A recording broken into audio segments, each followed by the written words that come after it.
Good morning, guys. Today we're going to be doing lesson 1.8, relate multiplication to division.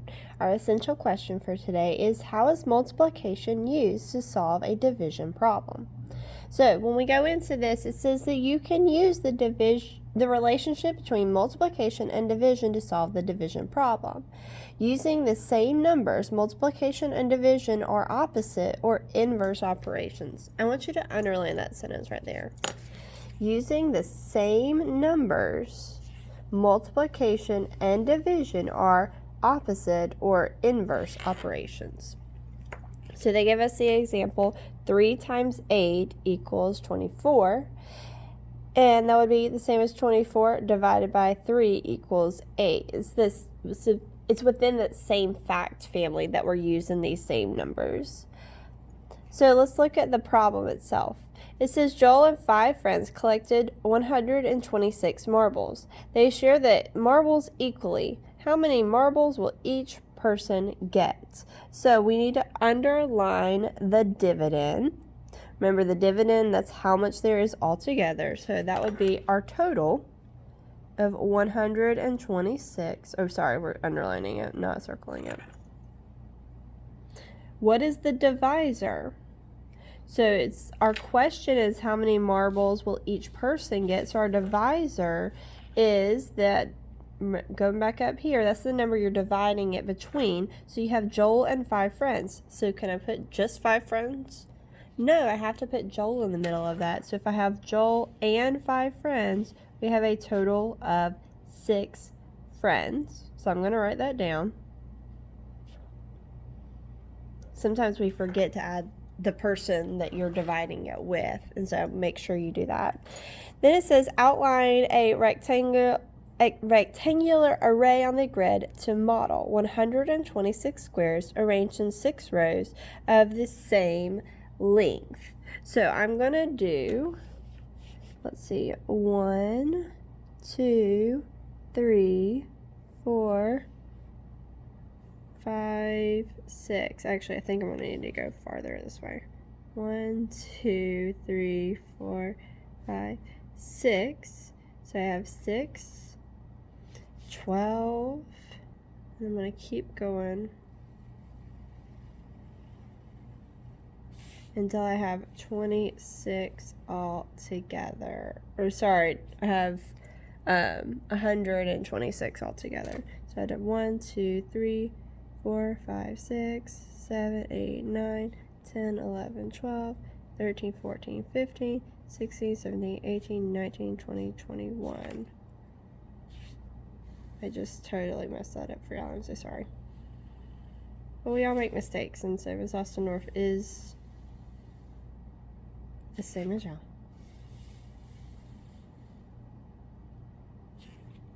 So I'm making 6 rows until I get to 126, and I know that there will be 21 in each row. So I'm going to have, this is Joel's row, and this is a friend. I'm going to label them. A friend, friend,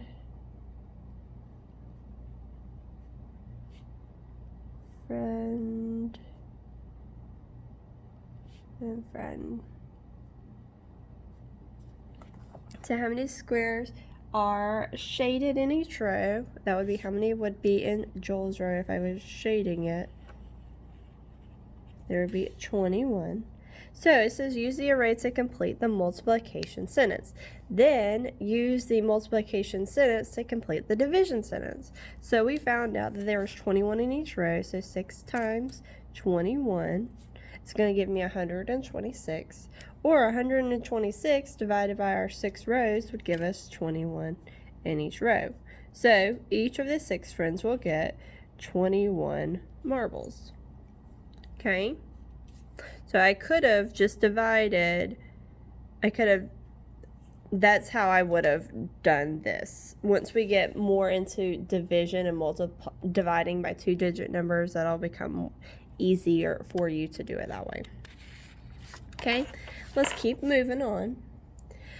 This is another way. This is using the distributive property.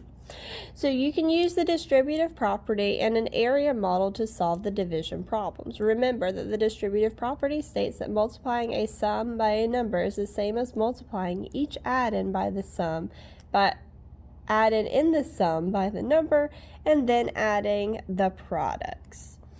All right, so it says write a related multiplication sentence for the division problem. So we have 4 times what number is going to give us 52, or 52 divided by what 4 equals what number. So if we use the distributive property to break apart the large area, so they've already broken it apart for us. What can we multiply by 4 to get 40?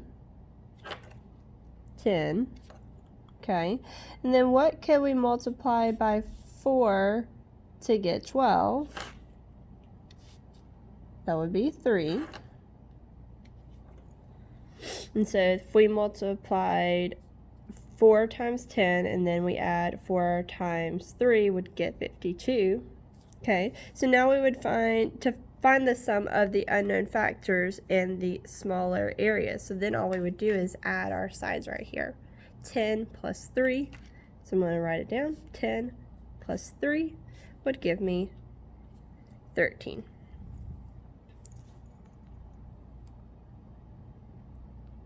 Trying to zoom it in for you a little bit there.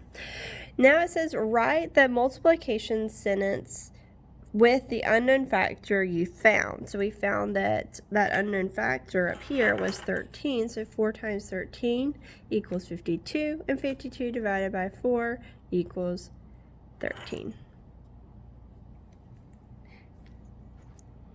All right, now we're going to move on to the next page on number 1. It says Brad has 72 toy cars that he put into 4 equal groups. How many cars does Brad have in each group? Use the array to show your answer. So I'm going to underline my question. How many cars does Brad have in each group? I'm going to circle my total 72 toy cars and the number of equal groups, which would be 4 equal groups. That means I already have 4 rows, so I know those are going to be my equal groups. And I have to figure out my total is 72, so how many is going to be in each row. So I'm going to go ahead and divide these up. I would use pencil, obviously, that way you can erase it. And then let's see where we're going to stop it. I'm just going to do mine all the way through, and then I'll erase it if I need to, or cross it out if I need to. So I have 4, 8, 12, 16, 20. Here's 20. 4, 8, 12, 16, 20. There's another 20. This is just easier for me to count it this way. 4, 8, 12, 16, 20. 4, 8, 12. So I've had 12 plus 12. 20 plus 20 plus 20 plus 12. That's actually going to give me 72, so I can just leave it like it is. So I have my 4 rows. So 4 times, let's see how many is in each row. 1, 2, 3, 4, 5, 6, 7, 8, 9, 10, 11, 12, 13, 14, 15, 16, 17, 18. So 4 times 18 is going to give me 72, and 72 divided by 4 equals 18. Now, if I wanted to do it in the distributive property way that we looked at, pull out your other page. If we did it like this, so I would go ahead and set it up. I know I have 4 right here, and I have 72 in the middle. Now, I don't know what factor I can multiply 4 by to get 72, but I know that if I break it apart, let me break it apart right here. Let's go right here. I know that 4 times what is going to give me 40, 10, okay? Now, what can I add to 40 to get me 72? 32. So that's what's going to be right here, 32. This is our big number. So I have 40 plus 32 is going to give me 72. But what 4 times 32 is what number? It's 8, so I'm going to put my 8 right here. Now if I just add up this side, 10 plus 8 equals 18. So that's where I would get that 18 from. So you could do it either way, but they wanted you to show the picture with this one. Okay, so next it says use multiplication and the distributive property to find the quotient. So what I'm going to do, I'm going to just take my scrap piece of paper and I'm going to do what we just did with this one. I'm going to draw my box and I'm going to break it up. I feel like that's going to be the easiest for me to do. All right, so now I have 6 and I have a 108 right here in the middle. Now, I know that I can multiply, I know that I can get 60. That's an easy one, easy factors. So 6 times what is going to give me 60? 10. So now I have 60. Now I still need to get to 108. So what can I add to 60 to get 108? I want you to go ahead somewhere on the side, figure out what can I add to 60 to get 108. So that would be 48. Okay, so now 6 times what number will give me 48? That's 8. Okay, so then I would just add up my top numbers up here. 10 plus 8 would give me 18. Now, how could I write this as that distributive property? Well, it would look like this. We said that 6 times 10 plus, because that's what we did right here, 6 times 10, which gave us 60, plus we add 6 times 8. 6 times 8. And that, we said that equaled 108. So we know that 6 times 18 equals 108. I know that seems really wordy, but if you don't understand, I want you to go back and see if you can solve it again. And we're going to keep moving on and trying another problem as well. Okay, I'm not going to leave y'all hanging, I promise. So now I'm at 84 divided by 6. So I'm going to do the same thing. I'm going to draw my picture. I have 84 in the middle, and then I have 6 right here on the side. What can I multiply by 6? It's going to give me something that's not bigger than 84. Well, I know that I can multiply by 10, because 6 times 10 gives me 60, so I'm going to draw my line. I'm going to say 60. 6 times 10 gives me 60. Now, what can I add to 60 to get me 84? Remember, 84 is your big number you're trying to get to. Okay.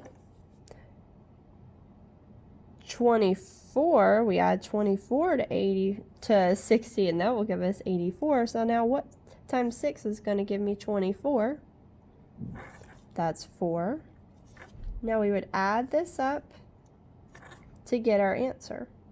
Okay, what is 10 plus 4? That would be 14. So then we would just write our distributive property. The first thing we did, we multiplied 6 times 10 plus 6 times our other number was 4 equals, and we said it equaled 84. And then we're going to write it as the multiplication problem, which was, 6 times 14 equals 84. All right, now we're going to do one more together. That way we feel confident with doing it. So now I have 184 divided by 8. So I'm going to go ahead and draw my box.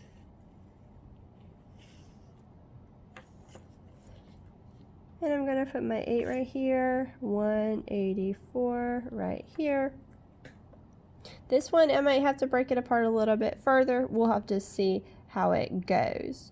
What can I multiply by to get something that's less than this? Well, actually, I know that 8 times 20 is 160. So that's less than 180. So I'm going to do that. 8 times 20 is 160. And I still have some more to go. So I have, what can I add to 80, or what can I add to 160 to get 184? I can add 20. Oh, sorry, 24. And what I would probably do if I were you, go to the side, work it out, and figure out what can I add to it or what can I subtract from 184 to get 160 if we subtracted it. So 8 times what number is going to give me 24? That would be 3. So then we would just add it up. All right, 8 plus 3 equals 23. So there's our answer. Okay, so now we're using it as your distributive property. So we have 8 times, and then we said 20, plus 8 times 3, that was our 3 right there, and it gave us 184. Now let's write it as a multiplication problem. 8 times 23 equals 184. Okay, I hope this helps. I want you to do number 5, number 6, number 7, and go ahead and go to the back and do 11, 13, and 15. Oops, sorry, I'm all off the camera here. So 11, 13, 15 on the back, and then 5, 6, and 7 on page 37. Okay, like I said, if you need any help at all, just meet me on Google Meets and I will walk you through it. If you find that there's an easier way for you to do it that might not be exactly how I did it, as long as you're getting the right answer, that I'm okay with that. But the main thing we're taking away from this is that distributive property. So I hope you have a super fantastic day, and I look forward to seeing you again soon.